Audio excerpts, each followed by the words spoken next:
Hi guys, in this video we're gonna talk about Facebook incorrect password try again. Yes, this could be a quite problem for you, but don't worry about it. We're gonna show you how to fix it.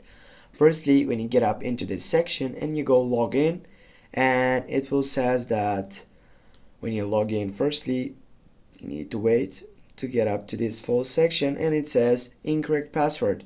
Now you have the option to get code. Go for get code, and here it has some choices that you can bring it. For example, you can get up and log in with your Google account.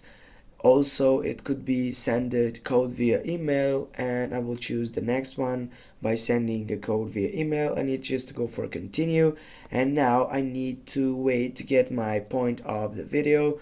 Here I need to type my new password, then I need to go to my email and to check out the site which has been sent it a code verification.